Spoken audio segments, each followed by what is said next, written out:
1905ರಲ್ಲಿ ಗದಗಿನಲ್ಲಿ ಶಿವನಗೌಡ ಪಾಟೀಲ್ ರವರು ಪ್ರಾರಂಭ ಮಾಡಿರ್ತಕ್ಕಂಥ ಈ ಆಂದೋಲನ ಇವತ್ತು ಭಾರತದಲ್ಲಿ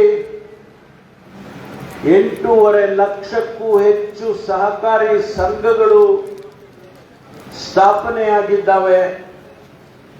30 ಕೋಟಿಗೂ ಹೆಚ್ಚು ಜನ ಸಂಘದಲ್ಲಿ ಸದಸ್ಯರಾಗಿದ್ದಾರೆ ಅಂತ ಹೇಳಿದ್ರೆ ಬಹುಶಃ ಯಾವುದೇ ದೇಶದಲ್ಲಿ ಇಷ್ಟೊಂದು ದೊಡ್ಡ ಆಂದೋಲನ ಸಹಕಾರಿ ಕ್ಷೇತ್ರದಲ್ಲಿ ಆಗಿರಲಿಕ್ಕೆ ಸಾಧ್ಯ ಇಲ್ಲ.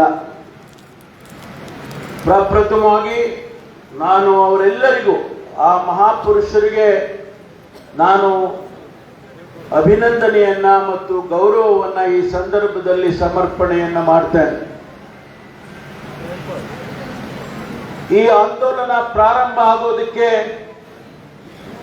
ಸಹಕರಿಸಿರ್ತಕ್ಕಂಥ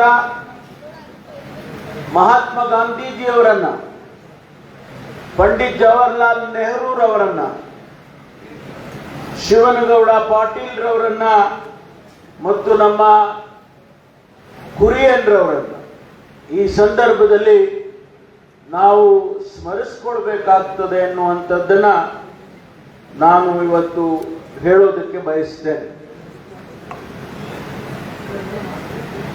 ರಾಜ್ಯದಲ್ಲಿ ಮತ್ತು ರಾಷ್ಟ್ರದಲ್ಲಿ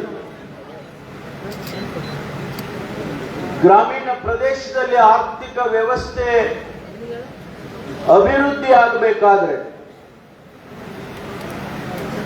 ಪ್ರತಿಯೊಂದು ಮನೆಗೂ ಕೂಡ ತನ್ನ ಆರ್ಥಿಕ ಮಟ್ಟ ಬದಲಾಗಬೇಕಾದ್ರೆ, ಉತ್ತಮ ಆಗಬೇಕಾದ್ರೆ ಇವತ್ತು ಕಾಶ್ಮೀರದಿಂದ ಕನ್ಯಾಕುಮಾರಿಯವರೆಗೆ ಪ್ರತಿಯೊಂದು ಗ್ರಾಮದಲ್ಲಿಯೂ ಕೂಡ ಈ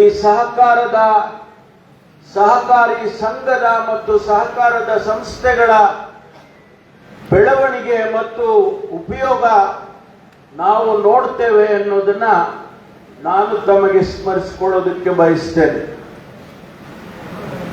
ಬಹುಶಃ ಕೇರಳದಿಂದ ಒಬ್ಬ ಮೆಕ್ಯಾನಿಕಲ್ ಇಂಜಿನಿಯರ್ ಆಗಿ ಕೆಲಸಕ್ಕೆ ಹೋದಂತ ಕುರಿಯನ್ರವರು ಗುಜರಾತ್ನಲ್ಲಿ ಪ್ರಾರಂಭ ಮಾಡಿದಂತ ಹಾಲು ಉತ್ಪಾದಕ ಸಹಕಾರ ಸಂಘಗಳ ಬದಲಾವಣೆ ಆ ರಾಜ್ಯದ ಆರ್ಥಿಕ ವ್ಯವಸ್ಥೆಯನ್ನ ಉತ್ತಮಪಡಿಸೋದ್ರಲ್ಲಿ ಮತ್ತು ಪ್ರತಿಯೊಂದು ಗ್ರಾಮಗಳ ಬದಲಾವಣೆಯನ್ನ ಮಾಡತಕ್ಕಂತ ಕೆಲಸದಲ್ಲಿ ಬಹಳ ಯಶಸ್ವಿಯಾಗಿ ಇಡೀ ದೇಶಕ್ಕೆ ಮಾದರಿಯನ್ನ ನಾವಿದ್ದನ್ನು ನೋಡಿದ್ದೇವೆ. ಅದೇ ಪ್ರಕಾರ ಅದನ್ನೇ ಉದಾಹರಣೆಯಾಗಿ ಇಟ್ಕೊಂಡು ಬೇರೆ ಬೇರೆ ರಾಜ್ಯಗಳಲ್ಲಿ ಕೂಡ ಆ ಬದಲಾವಣೆಯನ್ನ ನಾವು ನೋಡಿದ್ದೇವೆ.